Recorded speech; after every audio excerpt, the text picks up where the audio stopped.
चिड़िया बहुत ही गरीब चिड़िया थी। उसके बेटे राजू के पैदा होने के कुछ दिन बाद ही टुनटुनी के पति की मृत्यु हो जाती है। इस बात का ताना उसे पूरे जंगल वाले दिया करते हैं। एक दिन टुनटुनी का बेटा राजू कहता है, मम्मा मम्मा दिवाली आ गई है मम्मा, मेरे सारे दोस्त बहुत सारे पटाखे खरीद रहे हैं मम्मा, मुझे भी इस बार ढेर सारे पटाखे और दिए चाहिए। अरे मेरा राजू बेटा, तू क्यों परेशान होता है? इस बार दिवाली पर मैं तेरी हर ख्वाहिश पूरी करूंगी। बेटा, मैं आज ही जाकर कालू भैया से अपनी मेहनत की कमाई मांग लेती हूँ, फिर देखना तुम कितने अच्छे से दिवाली मनाओगे। तभी उसका बेटा राजू कहता है, ठीक है मम्मा, मैं जा रहा हूँ, मैं जल्दी से ये बात बबलू को बता कर आता हूँ। राजू उड़ते हुए बबलू के पास जाता है और कहता है, बबलू बबलू, मेरी माँ कह रही थी कि आज वो कालू अंकल से पैसे मांग कर लाएगी और इस बार हम बहुत धूमधाम से दिवाली मनाएंगे। चुप कर जा राजू, तेरी माँ बहुत ही गरीब है और वो तुझे ना कोई पटाखे दिलाएगी और ना ही दिए दिलाएगी।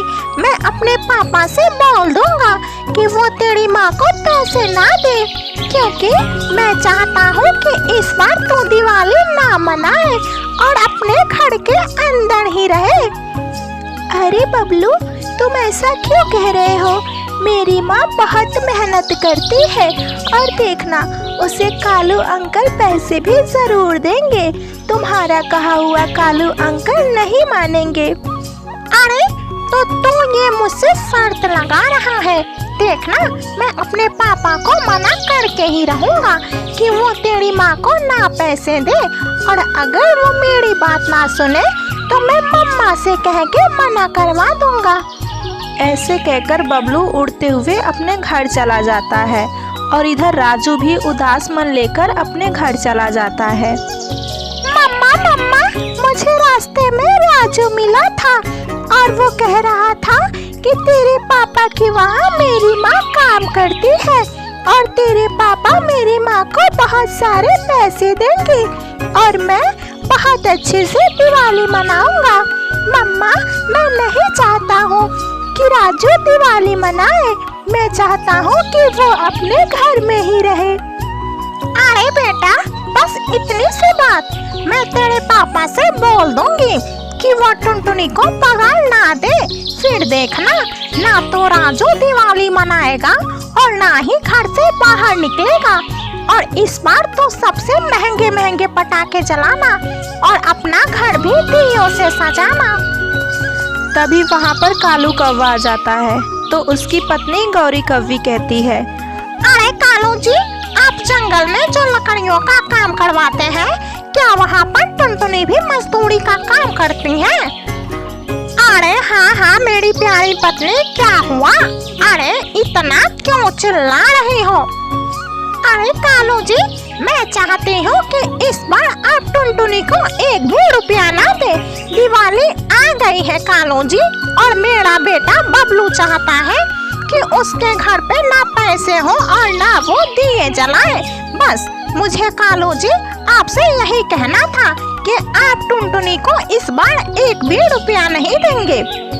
अरे गौरी, तुम ये कैसे बात कर रही हो? मैं जंगल के सभी पंछियों को उनका पगार देने वाला हूँ, क्योंकि दिवाली आ गई है और मैं नहीं चाहता कि किसी भी पंछी के घर में अंधेरा हो। कालू जी, अगर आपने टुनटुनी को उसकी पगार दे दी तो आप मेरा दिवाली के दिन मरा हुआ मुंह देखेंगे। अपने पत्नी की ये बात सुनकर कालू कौवा बहुत ज्यादा चिंतित हो जाता है और सोचने लगता है, हे भगवान, अब मैं क्या करूं? ये तो कुछ और ही ड्रामे शुरू कर दी है। इसकी टुनटुनी से क्या दुश्मनी है? अरे जंगल के सारे गरीब पक्षी मेरे यहाँ काम करते हैं, अगर मैं उनको पैसे नहीं दूंगा तो फिर कौन देगा? भगवान, मैं क्या करूं?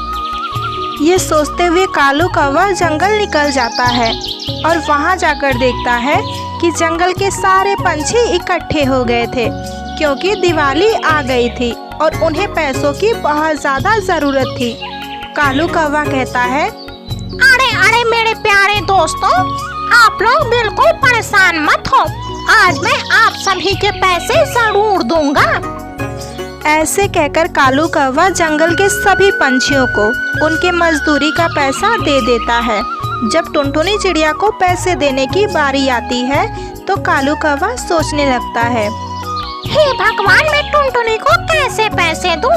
मेरी पत्नी कह रही थी कि अगर मैं इसे पैसे दे दूंगा तो उसका बड़ा मुंह देखूंगा। मैं क्या करूं भगवान?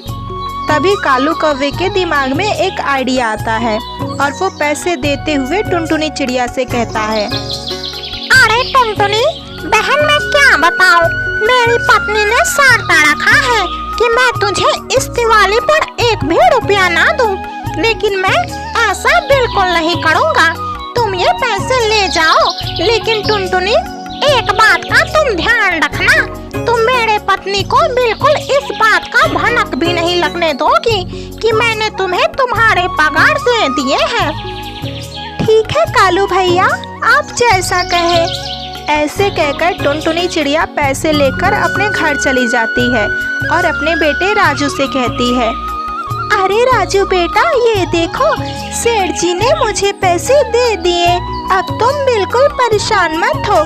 अब मैं तुम्हें पटाखे और मोमबत्तियाँ और दिए जरूर दिलवाऊंगी। अपनी माँ की ये बात सुनकर राजू बहुत ज्यादा खुश होता है और वो उड़ते हुए बबलू के पास जाता है और कहता है, अरे बबलू, तुम कह रहे थे कि इस बार मैं दिवाली नहीं मनाऊंगा और घर से बाहर भी नहीं निकलूंगा, लेकिन मेरी मम्मा को पैसे मिल गए हैं। सेठ जी ने मेरी मम्मा को उनके सारे पैसे दे दिए हैं। देखना, इस बार मैं बिल्कुल तुम्हारी तरह दिवाली मनाऊंगा। ये बात सुनकर बबलू बहुत ज्यादा गुस्से में आ जाता है और उड़ते हुए अपने माँ के पास जाता है और कहता है, मम्मा मम्मा, ये क्या हो गया? पापा ने टुनटुनी आंटी को सारे पैसे दे दिए। उनका बेटा कह रहा था कि इस बार वो भी दिवाली धूमधाम से मनाएगा। अरे बेटा, तो क्यों परेशान हो रहा है? तेरी माँ अभी जिंदा है, बस तू रात का इंतजार कर। इस बार दिवाली वो राजू नहीं मनाएगा, मैं तुझसे वादा करती हूँ। जैसे ही रात होती है, गौरी कौवी टुनटुनी के घर पर चोरी करने निकल जाती है और टुनटुनी के मेहनत के सारे पैसे चुरा लेती है। और जब सुबह होता है तो टुनटुनी का बेटा राजू कहता है, मम्मा मम्मा, सुबह हो गई मम्मा, अब जल्दी चलो, मुझे बाजार से ढेर सारे पटाखे लेकर आने हैं। अरे हाँ हाँ मेरा राजू बेटा, तू क्यों परेशान हो रहा है? मैं इस बार तुझे सारे पटाखे दिलाऊंगी। ऐसे कहकर टुनटुनी चिड़िया जैसे ही पैसे लेने जाती है, वहाँ से पैसे गायब थे। हे भगवान, अब मैं क्या करूँ? यहाँ से तो सारे पैसे चोरी हो गए हैं। अब मेरा बेटा दिवाली कैसे मनाएगा? मम्मा मम्मा, क्या हुआ मम्मा? आप जल्दी चलो, कल ही दिवाली है और मुझे जल्दी से पटाखे लेकर आने हैं। अरे बेटा, आप परेशान मत हो, दिवाली अभी कल है, मैं कल आपके लिए पटाखे जरूर लेकर आऊंगी। ऐसे कहकर टुनटुनी चिड़िया अपने बेटे राजू को समझा लेती है, लेकिन वो करती भी तो करती क्या, अब उसके पास एक भी पैसे नहीं थे। हे भगवान, मैं क्या करूं? मुझे आज भी दिवाली के दिन काम पर जाना ही पड़ेगा। ऐसे कहकर टुनटुनी चिड़िया जंगल काम के लिए निकल जाती है, लेकिन वहाँ पर उसे कोई काम नहीं मिलता, क्योंकि जंगल के सारे पंछी दिवाली के तैयारी में लगे हुए थे। फिर क्या, टुनटुनी चिड़िया उदास मन लेकर अपने घर चली आती है। तभी वहाँ पर कालू कौवा आता है और कहता है, अरे टुनटुनी बहन, क्या हुआ? अरे तू क्यों उदास है? अरे कालू भैया, मैं क्या बताऊं, आपने जो मुझे पैसे दिए थे वो मेरे घर से चोरी हो गए हैं। अरे टुनटुनी बहन, तू बिल्कुल परेशान मत हो, मैं हूँ ना। ऐसे कहकर कालू कौवा बाजार चला जाता है और वहाँ से ढेर सारे पटाखे और दिए लाकर टुनटुनी को दे देता है। फिर क्या, टुनटुनी चिड़िया और उसका बेटा राजू बहुत ही धूमधाम से अपना दिवाली मनाते हैं। बबलू जैसे ही राजू के घर को देखता है तो उसका घर दियों से जगमगा रहा था। ये सोचकर वो अपनी माँ गौरी से कहता है, मम्मा मम्मा मैं हार गया मम्मा, वो देखो राजू का घर कितना जगमगा रहा है दियों से। अरे बेटा